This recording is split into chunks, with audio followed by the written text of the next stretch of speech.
We're trying to bring up the population, but we are not giving birth. So you have to bring in the foreigners to balance the population. But okay, I understand, but why so many?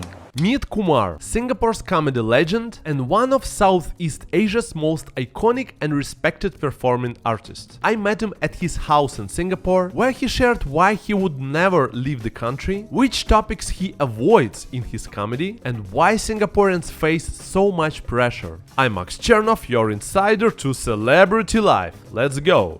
You will always be a foreigner in a foreign land. You think so? I think so. That's why I never left the country. There's nothing like home. And I mean, you left Russia, but maybe that's for a better life, but I always feel that the greener is never pasture on the other side. Because like my friends who live in France, until today they're still a foreigner. Who are married to a French, but when my friends go to supermarket, they still get funny French women saying funny things to them. Oh, this is the Asian whore, this is the Asian slut. Many years ago. Now no, because now everywhere there's Asians, right? Because like Sydney is Asian city now. When I went to Australia, I realized all the Caucasian have left town. They have moved to the suburbs because the city is full of Asians. I mean, they don't like it, but they see that too many Asians so they moved to the suburb where they drive 2 hours away to work every day. They're okay as long as everyone is Australian. Yeah. So it's very Asian. Even if you go to London, it's so Asian. There's so many Asian people everywhere. Why is there so many coming in? I don't know. They have to put a tab. Like even here, you have to put a cap on how many foreigners can come here and live. Because of our population, we're trying to bring up the population, but we are not giving birth to have kids. So you have to bring in the foreigners to balance the population. But okay, I understand, but why so many? And I would rather give... Why so many what? Foreigners. Overall. Overall. Like I would rather give you a Singapore citizen than give another person who is, like, I don't know why. Because a lot of people in Singapore are still PR, but they've lived here a long time. If they've lived here a long time, like 15 years, they deserve. Because they are not being a nuisance. When you bring in the new ones, they become a nuisance because they bring their culture from their country over here. And it doesn't work like that here. It's like recently there was a case about showering in the morning. People take MRT, they don't shower in the morning. Is that an issue or is that not an issue? Or you must just shower every day? I think it's basic grooming. It's a basic individual responsibility to shower every day in the morning before you go to work, because you need to freshen up. You need to look fresh because you're going to work, you're going to face people. And it became an issue. Like they were asking the public, what do you think? Should people shower every day in the morning before going to work? I'm like, why do you make this into a topic? Don't we have bigger problems? No, it's an individual thing. I can't go around telling people, you have to shower, you have to shower. Yeah, I can't be a minister of showering. Minister of showering. Like how we have Ministry of Restroom in Singapore, we have a ministry for that, to go around checking public toilet. That's, I don't know. I think it's individual responsibility to keep our public toilets clean. You don't go and pee everywhere. I mean, there are a lot of men peeing everywhere. The other day I saw men peeing in public, broad daylight, like 3 p.m. in Orchard Road. So your point is, it shouldn't be the law for it, but it shouldn't be like socially, like some social norm, standard. Social norm. It should be social norm. We should be more aware of what's happening around us, and we don't just walk along the road blindly, because a lot of people do that. They just walk, especially they just walk. I don't want to say names. They just walk, and they don't know what's happening, and they're blocking people's way or on the phone all the time. Or might as well go into the phone and leave inside the phone. Like why? When you're walking somewhere, don't use your phone unless it's emergency. That's why I tell my people in the audience, whenever I perform, no phones. You're not going to appreciate me now, you appreciate me after. Because whenever you can, stay away. Because it's for mental health, it's for everything. Because the human connection is no more there. Traveling got a lot simpler since I found out about eSIMs. So, if you still buy a SIM card in every country, we need to talk. I've been using eSIMs from Airlo for a while now, and it saved me so much time and stress while I'm traveling abroad trying to stay connected. Airlo plans are fully digital, work in over 200 countries and regions, and set up in just a few minutes. Download the free Airlo app, choose the country you are traveling to, buy a plan, use my code MAXC3, of course, and activate it when you arrive for an instant connection. Honestly, it's such a relief when you land and already be connected. I can call my wife, you know, like a really good husband, check directions or get a taxi. It's fast and simple. So if you travel a lot or just once or twice a year, definitely give it a try. Use my code MAXC3 to get $3 off your first eSIM. Just download the free Airlo app using the link below or scan the QR code on the screen. It will take you straight to the app. When I go out with my friends, like when we go out for drinks or food or what, okay, we communicate because we all don't use our phone. Yeah. But I've gone public and I've seen in public, people go to a restaurant, they sit down, the boyfriend go order the food, put the menu away, and they're all on their phone. Yeah. The food come, they eat, go back to the phone. Or while they're eating, they're still on their phone. What kind of bonding is that? Yeah. It's rubbish. And then they call that bonding. Oh, I went out with my girlfriend, I bonded with her. But what? You didn't even have a communication. You didn't even have a conversation. Like, did you even ask her how was the day, or did he ask you how was the day, how work? Where is this? It's very sad where it has become, and I think it's just the tip of the iceberg. There's more to come. This is just the beginning of we becoming so digitally attached. Yeah. Yeah. What happens if there are restaurants in Greece, I think, where you cannot bring phones inside the restaurant. They give you a locker outside, put the phone in, then you go. Oh, that's very cool. Like, yeah, it's very cool, I think. It's very cool, yeah. So, I mean, they could start somewhere, but it's hard, you know, because I know how attached people are with their phone. Like, I lost my phone recently in Manila, stolen. Yeah. And I was stressed for 1 hour. Then after that, it felt so good. It felt liberated, like, oh my God, I got no more pressure. I don't have to answer my phone. Nobody's going to call me. This is good. That's why I know I got friends who go for holidays to a beach resort in Bali, and they don't bring their phones. They don't bring their laptop. It's a holiday. It's a holiday means holiday. You do not work while you're on holiday. But now, okay, now everyone can remotely work. So everyone has just gone away to remotely work from Bali or Phuket or wherever. Yeah. Because can remotely work. But people go for holidays. I think you should know. Yeah. Enjoy holiday. Yeah. Enjoy what you're supposed to do. That's where you're supposed to de-stress and come back and stress again. Why you bring work and then you stress there as well? I think people forgot what holiday means. You know? Yeah. Yeah. Bringing my kids for a holiday, every time school holiday, it's like, I must. It's not I want to. I must, yeah. Because it's my obligation. Kids expect it. Kids to. expect it, yeah. Because you already set the precedent. Yeah. Like, and the kids say, okay, where are we going this June, school holidays? And the parents are like, do we really have to go somewhere? You know? But they do. They're because too tired. Yeah. It's become like that. It's very monetary wise now. Everything has got to be a price. Last year, a lot of kids have told their parents, you want me to pass my PSLE, you get me Taylor Swift ticket. You know what I mean? So parents get it. Yeah. They kind of, it's always, everything has got monetary.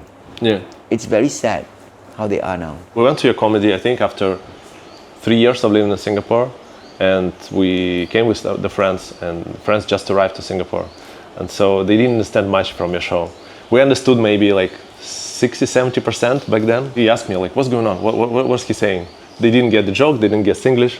So I think, yeah, if you're a newcomer in Singapore, they don't get it, what's going on. You don't get the jokes and stuff, yeah. Yeah, and I don't blame them, right? Because it's not they don't have to.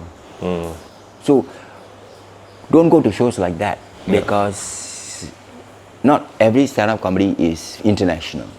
You know, I mean, you can talk about marriage, you can talk about family. That one is very international because we all have mothers, we all have children, we all have been through love, got dumb, whatever. But when we come like Singapore context, it's very hard if not lived here for at least 5 years. Because we are different demographic from anywhere around. Not anywhere around the world. Many places, because we have multiracial. We have the Malay, Indian. Other countries don't have, and many countries only have one religion.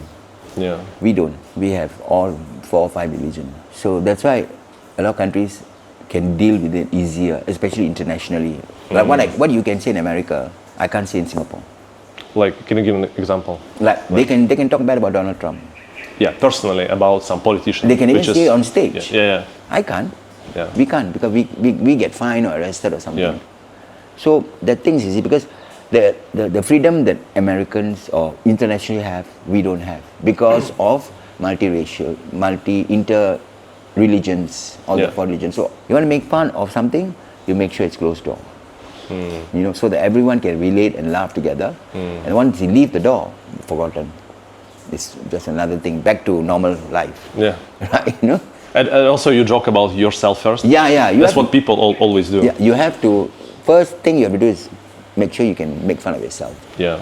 No ego, no inhibitions, leave everything out of the door and go and perform for the audience. Yeah. You know, because a lot of comedians are not comedians anymore because they know they fail, especially the newbies, you know, the open micers. They go one time and they go back to their day job because cannot. Some of them, they think it's so easy, but it's not. No, it's not. It's not. 100% not. I would not recommend anyone to take up this job as a career because it's tough. If you are educated, I'm not educated, but if you're educated, go ahead. Yeah. And work whatever you're studying for and work your job. Don't try and do this because you think that I want to try because I think it's easy. It's not. And sustaining it for so long for me, it's even harder because the competition is great out there and I don't want to be influenced by the younger comedians. So I just up my game. I do more stuff about what people want to hear, what people want to know. And you know, because after COVID, there was so many material. A lot of jokes about mental health. People are just crazy people out there. The world is even worse. I mean, here we're already having like internally a lot of problems. A lot of killing. People are nasty. A lot of things have came out after COVID. Only now it's a bit more subdued. I think everyone's gone for help because like our IMH, our mental health hospital is full. And the long waiting list. The people who really need help are people right at the back. Those waiting lists, the front, don't need help. They are just standing there thinking, they think that they are depressed, they think that they need help. But the real help people are right at the back. So they're waiting, they're still waiting. So it's very sad. People get triggered like that. I think people need to breathe, take time, and expectations are our biggest disappointment. Don't expect. Yeah. If you get, like borrowing, lending money, when you lend someone money, make sure you don't give everything you have. Give what you can, and make sure don't expect it to come back. If it comes back, it's oh my God, it's great. But if it doesn't come back, goodbye. Lower your expectations. Must always say goodbye.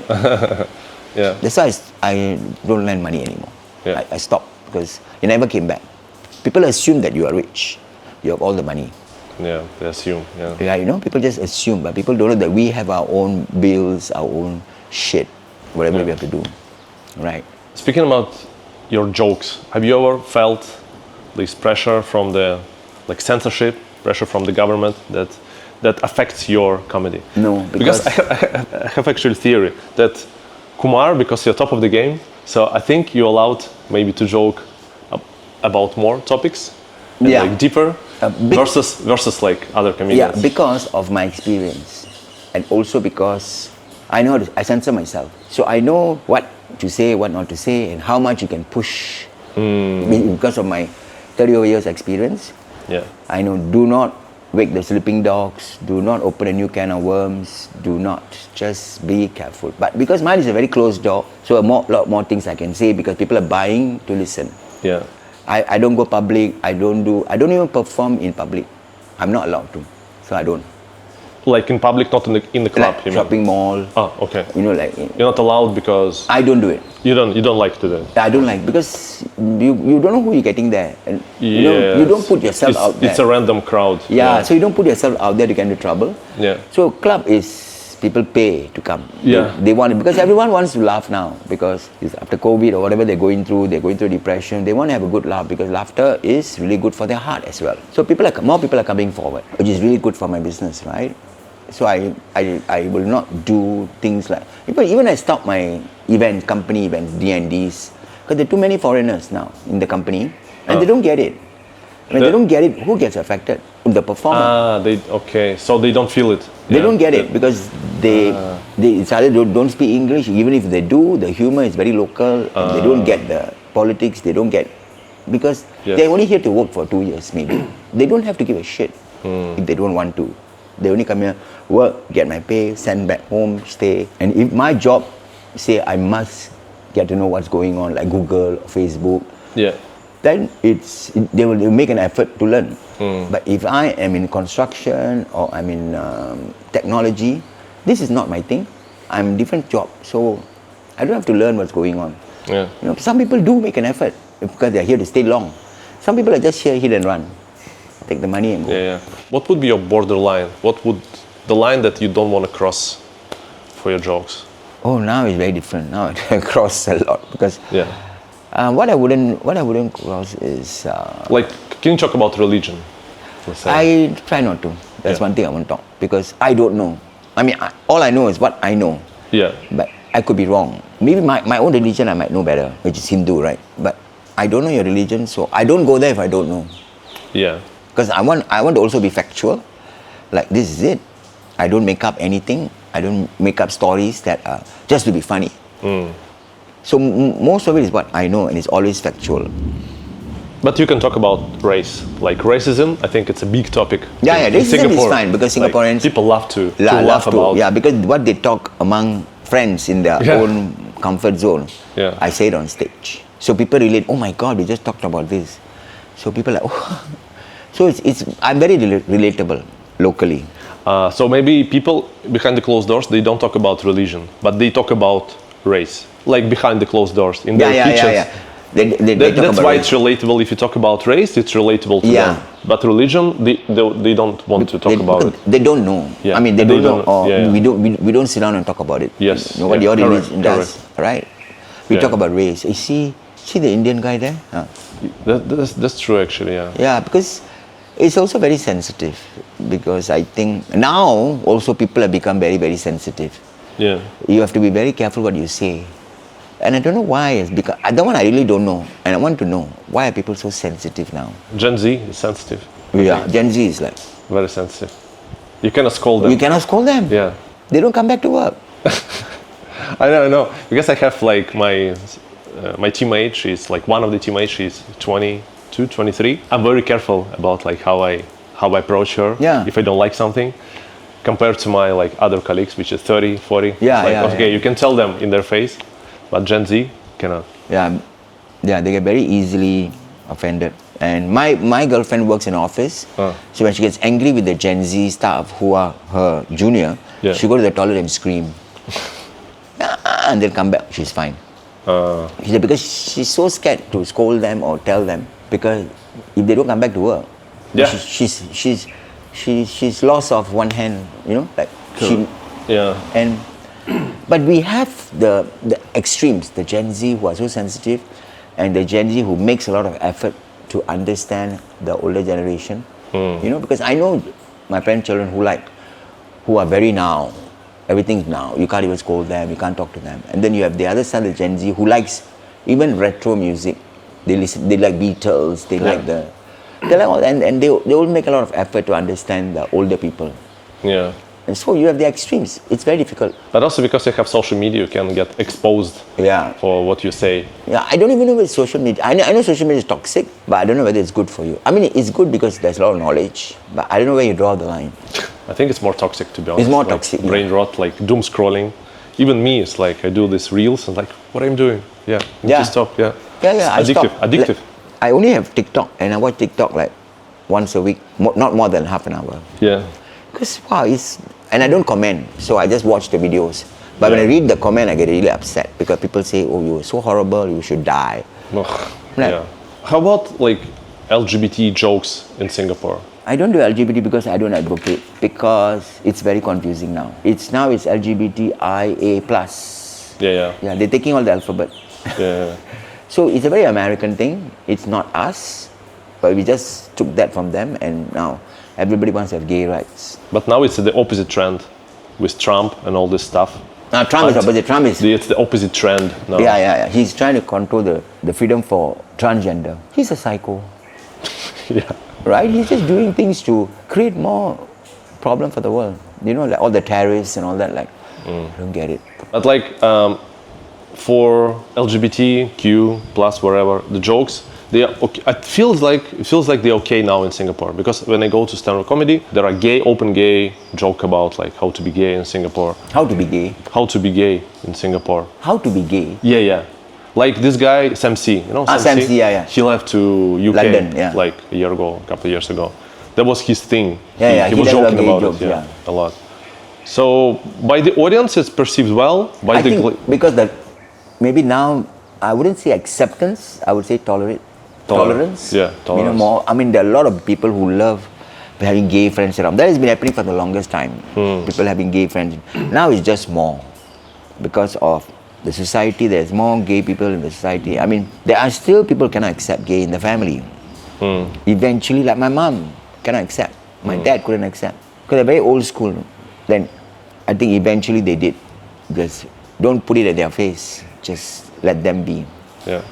But now a lot of parents are very happy that their children are gay, because they won't have kids, blah blah blah, and they'll take care of me for the rest of my life, so I don't have to worry. So I think the acceptance and the tolerance has gone up.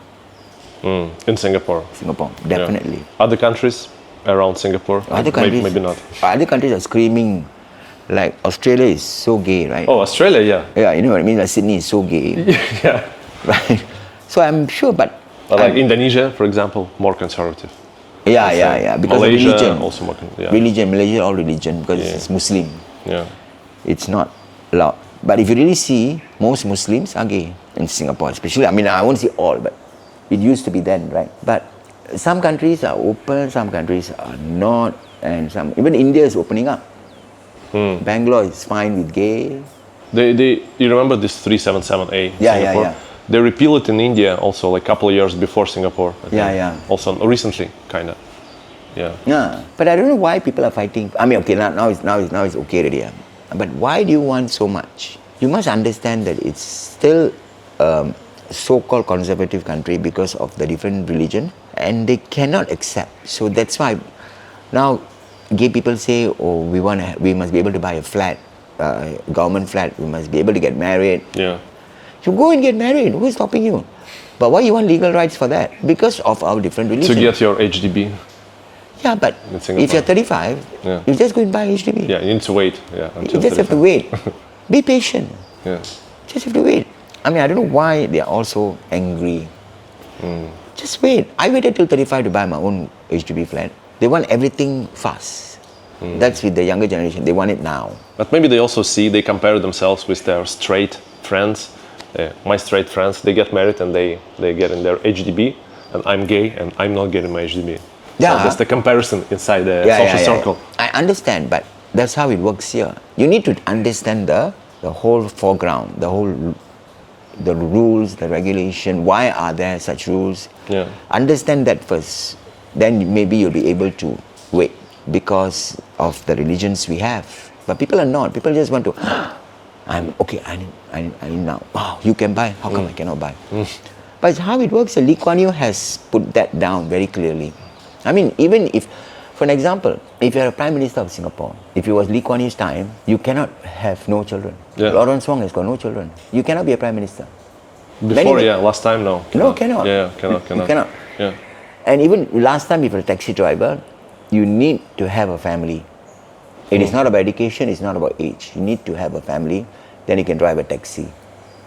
Like now, legally? Yeah. Really? Lee Kuan Yew Oh, time. I didn't know that. Yeah. Now, if you're 35, you can drive taxi. You don't have to be married, you don't have to, it doesn't matter. Because the reason why Lee Kuan Yew said that people need to be married when they drive taxi is because they'll be more responsible on the road. Yes. Because they need to go back children. to family. Yeah, family. Yeah. So he had a reason for everything. Now it's just anybody, like if you're 35, you can drive taxi.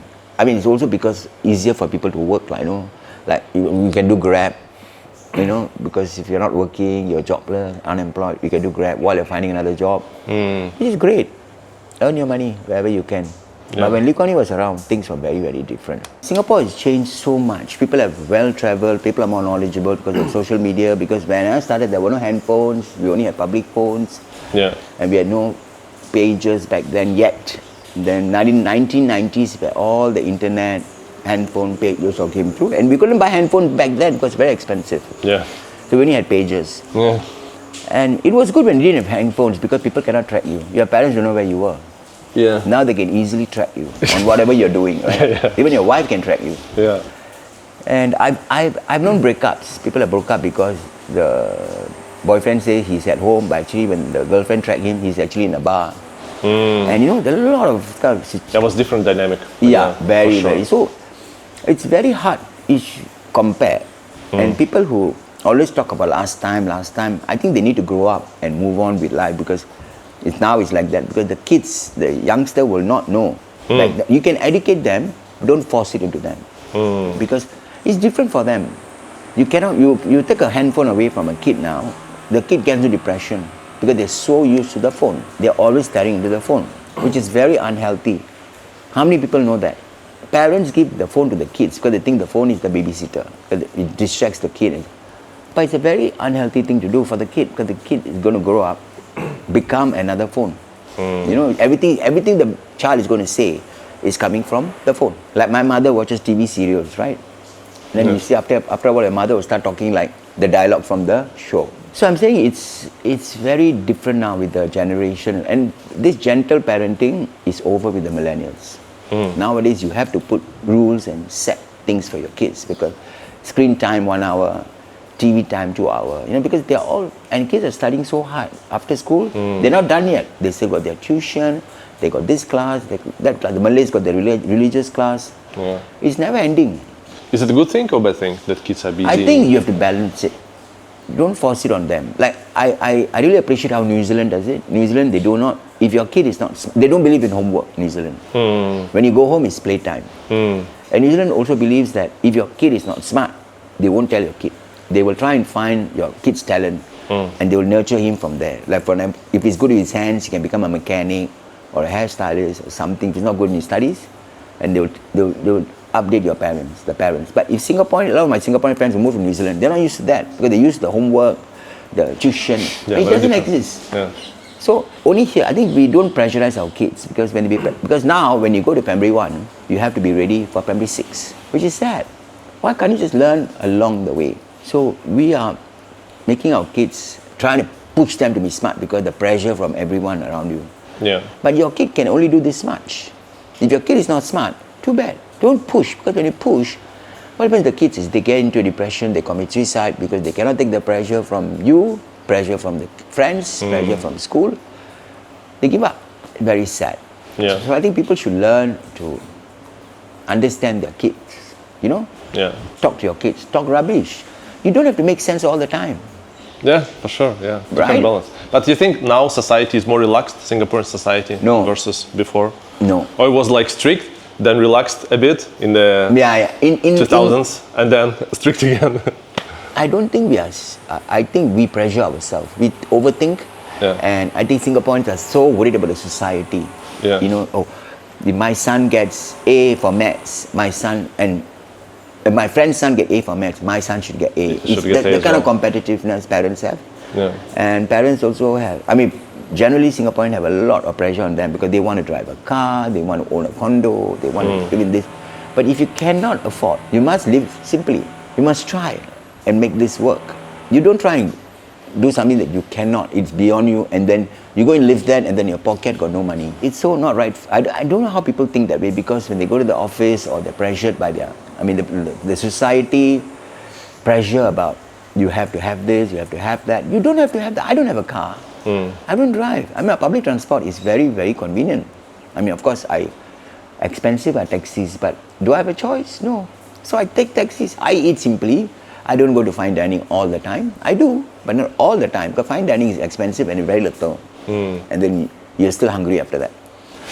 Right? Yeah, it happened with me as well. Yeah. So it's the kind of pressure you put upon yourself. I think Singaporeans need to take one step back and look at their lives and see, is this really making them happy? That's why after COVID, we have the Switch Career, the initiative from the government, which is a brilliant initiative, because a lot of people are suffering at work because they're not happy, but they're earning good. So Switch Career makes them switch. Like today and tomorrow, they have the Career Forward in Suntec. Will switch their career to something that they want to do happy, earn lesser. At least they're happy. They're not so stressed out. At least now they can go home with a smile on their face, not worried about, I've got to pay bills, I've got to pay this, I've got to pay. Because the kind of pressure is so unnecessary. Yeah. If you can afford, go ahead. If you cannot, don't do that to yourself. Yeah. Have you ever felt that Singapore is too small for you when it was already like the top of the game, and then maybe you need more audience, bigger audience, like more opportunities? No. I'm very happy here, and I just got happier. Now I'm like the happiest, because I tour, I do my Australia, I do my Malaysia, I do my Indonesia, Philippines. Yeah. Okay, I'm fine. I won't do America. I don't know. No, you don't want, or know. you feel that you'll not be relatable? Yeah, I don't know. don't know. I've never ventured, so I don't know, because now that there are Asians everywhere, I can go. Yeah. So maybe if I do America, we could do somewhere where there's a lot more Asian. Because a lot of Singaporeans, like when I do London, it's so nice because there are a lot of Malaysians, a lot of Singaporeans, and they love it because they like the lingo, the Singlish, because they're like, finally they feel like they're at home. Yeah. So it's really great. But I don't know if I can do Russia. I don't know. I won't go there. Let them do their own thing. Yeah. Let Trevor Noah do America, whoever's doing it. That's why I don't even watch stand-up comedy shows. No? No. Because if it's an American, it's not relatable for me. And I'm not going to learn anything from you. And I don't understand because it's their own lingo. But of course, when they talk about parents, everyone talks about that, like parents and their married life or whatever. Okay, that's all relatable. Yeah. Otherwise, if they talk about politics or they talk about American or British, it's quite hard to understand. Or relations between black people and white people. Yeah, that one has been America. going on for a long time, right? For them, it's a big thing. Yeah. For me, it's Russian and Russian living in Asia. I'm like, I get it, but it's not funny for me because I'm not in the context. Yes, correct. It's not your thing, like the Americans and the blacks and the black. Like how Egypt is part of Africa, but the Egyptians kicked off all the black people, and that's why Cleopatra is black. Yeah, when I went to Egypt, the tour guide is saying, "This Cleopatra." I said, "Oh yeah, she's black, right?" Then she's like, "No, she's Egyptian." Yeah, but she's black. And you know, they even don't know that the blacks have been kicked out. Yeah. So the blacks have always been underdogs of everywhere, and they make it worse by Kanye West being so stupid. Recently, especially. Yeah. Once in a while, they'll have all these problems, you know. Puff Daddy is being so crazy, you know. So that's what brings them back down. They're trying to come up, like Obama trying to bring it up, and then Joe Biden, then back to now Donald Trump, right? Yeah, it's like from extreme to extreme to extreme. Yeah. They just like Zelensky went to America and had a big shout out with Donald Trump, and now he's regretting it and wants to meet Donald. You know, it's. I don't know how a comedian actor can become a president. That's my question always. How can a comedian actor become a president? He can become a minister, but I'm like, wow, that's a joke on its own. But you need to know the history. Right? You need to know where he came from. But you know, he actually played the role of a president in the series. Oh, okay. For like a few years. So people actually like believed, and it was like one of the biggest movie series in Ukraine. No, so they feel that he can become the president. They actually, he and his team create this reality for people in the movie, and then he became a real president. It's God. Yeah. I think in Singapore you can't. But Lawrence Monk, for example, he is quite creative. I think he played Lawrence Monk. Yeah. He played because he got no guitar. Children. He got no children, so he got time. Yeah. He's got time, ride bike, play guitar, sing song, collect rubbish, carry baby. He got time. If you have kids, will you be able to do this? It'll be too hard. Maybe if you're riding a bike weekly, if you have kids, maybe you do monthly because of responsibilities, and it's really hard. But good for him, he don't have kids, because at least he can do all these and balance life. But I'm sure he's busy as a PM. Yeah, he's a good man. He's not a smart man, but good man. I mean, educationally, you know. I think to be a prime minister, you have to be a people person than to be a real minister. So you have to attract the people first. I think he's doing a great job. His budget all very, very good. Very impressed. Yeah, I got my climate voucher. Oh, I'm very happy. If not this job, Kumar, what would you do? You think? Have you ever thought if you not become like comedian? Maybe I'll be a full-time actor. Full-time actor. Or I'll be in F&B. F&B? Because I love waitering. Yeah. I love serving. So I might have been there, and maybe by now I'll be a GM or something. I don't know. Yeah. If I started off there, because I started off waitering in my life when I was like 18, and I really loved it. I think that will be the service thing I'll be doing. Yeah. I wanted to fly like Singapore Airlines. Okay. But I failed the interview. Maybe because I was too girly then. Yeah. You know, I think they were not really employing so many girly gay people. Yeah. Like they had enough. So I think that was really. Yeah. Of course, they don't tell you directly, but you know. Yeah. You just you do your maths. You know how it works. Some places they cannot. They don't want to encourage the whole company to all full of gay people. Yeah. So I mean, I really don't know. Maybe I wasn't smart enough. Because the questions were tough. But would you work for someone else? It's okay for you to work like... Now I don't know. Now I don't know. Yeah, I was working for someone else, but Yeah. I don't know if now I can because I'm so used to on my own. I'm so used to freelance. I'm so used to because I can do what I want to do. I can decide what I want to do. I want to do this, I do this. But if I'm working for someone, I have to do it. Yeah. I don't have a choice. So if I work, I don't know. I don't think so. I can work for anyone. Not anymore. The part of you which is like jokes, like humor, was always there from the beginning? No. Or you developed it? I was never a very funny person. I was never. Yeah. I'm not the type in school to do pranks and Yeah, like a joker. or talk rubbish with friends. I'm not allowed to have friends. My father didn't allow me to have friends at all. So he gave me dogs. I came to comedy by accident because I wanted to work part-time. I was working somewhere and I was acting full-time and then I wanted to moonlight part-time at night because the money wasn't enough. So I had a stint to do in a bar for $40. Yeah. And I took it because $40 is better than those days. $40 is a lot of money. What year was it? 1989, 1990. Okay, yeah. 1990. Yeah, $40 is a lot of money.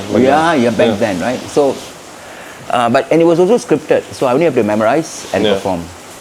So it was so much easier. Then what happened? Then Boom Boom Boom came. The owners were setting up a club, and then they asked me if I want to join them full time. Yeah. As a comedian, I'm like, oh Lord, because I don't know how to tell joke. I mean, if you're an actor, scripted is part of you. But if you're not scripted, you have to find jokes. I was thinking, okay, never mind. I'll try it because it's good money. Yeah. Well, $1,800, $500 a month. Those days was really good. Now, $1,500 is coffee shop cleaners. Yeah. So I took it, and I failed big time for the first 2 months. Yeah. Yeah, for sure. Yeah. Because people didn't laugh. There's hecklers and stuff. Sorry? There's hecklers. These guys will shout. Like, cry all the time because those days you had nobody to follow. So I am like the pioneer. Yeah. So I started doing knock jokes, which were not funny. I had to go to the bookshop to buy a whole book of knock joke book. Then the police were on my back because they said, "What are you doing comedy? Why such crap? What is this?" They also had no book to follow. So they were also writing the laws as we go along, the rules as we go along. So I had to perform for them, and then they will say, "Okay, this joke okay, this joke not okay." And then eventually I told myself, I'll go for sex joke because sex sells. Yeah. In 1992, talking about sex on stage is a real taboo. Back then? Yeah, back then. Not anymore. Not anymore. Yeah. Not youngsters are saying F word on stage. Okay, I don't. So I tried one sex joke which I don't remember at all. And it wasn't even sex, it was an innuendo. Yeah. And it went down so well. Then it was a boomtown because it was so risky and it was so daring. The rest is history. Everything just went pop. And then after that I had my own TV program, and then it just became, it just got higher and higher. Then I had to stop because getting too famous, so I stopped the TV program. Yeah. Because I couldn't go in public. I lost all my friends because they didn't want to go out with me because in public was bad. So I had to slow down because I wanted my life. So I slowed down and really worked very well. And then I just worked in the club for a long time, 15 years. Then I went on my own. What's the happiest moment in your life? My happiest moment is when I'm on stage. When you're on stage? Yeah. Every time? Every time. Then once I come down, I'm back to set again. No. It's my happiest moment because I get to see people smile and laugh and enjoy. Yeah. And I think I am blessed for where I am now. Because I switch on and switch off. I don't do a 1 hour chanting before going on stage. And I don't get into the mood. I just switch on, switch off. That's professionalism. No, I think it's old school, old style, professionalism, and also because when I'm putting on makeup, is when I'm preparing. So and I become another person. Yes. You become that Kumar, that you're not this Kumar. Yes. Right? Because a lot of people who meet me like this, they say I'm very different. Like they didn't get it. They thought I'm going to be that persona. But of course, now a lot of people understand that I'm not. I don't live that lifestyle. Because I'm not a transgender. I'm a drag queen. It's two different things. Yeah, it's artist thing. Yeah. Yeah. But transgender is a lifestyle. Transgender is a lifestyle, yeah. Yeah. What do you think your lowest moment in your life? Lowest moment is when I'm lonely. When I'm like alone, and I think like lately I'm feeling very lonely because I think I'm like, I mean, how much Netflix can you watch? Like it just gets very, and I'm trying to overcome that, which is I'm trying to do things like I play with my dogs or whatever, but I don't have that kind of energy because they are still very young and I don't have that kind of energy. So I try and go and meet friends or psycho them to come over. I think I really went down when my first dog passed away at a young age, and I realized that life is so unpredictable. Anything can happen to you. Yeah. So that's why you said don't overthink it. Nah. Right? Don't overthink, just go with the flow. Yeah. As long as you're not doing anything illegal, you're perfectly fine. Don't vape. Don't wait. Yeah. So many people do it. Yeah. I mean, they haven't get caught. So like when you're on stage, you're the happiest person. And sometimes when you feel lonely, it's like the low moment. Yeah. Kind of thing. I think loneliness is the worst. Yeah. I think you must. So I cook now a lot more. I'm trying to find a place to volunteer. Keep myself busy and. Yeah. Are you OCD? Maybe a little. Yeah. I became when I had my own house. So so I think I'm trying to find place that I volunteer when I'm free, and I'm still looking for something that I like. So I guess you don't want to retire.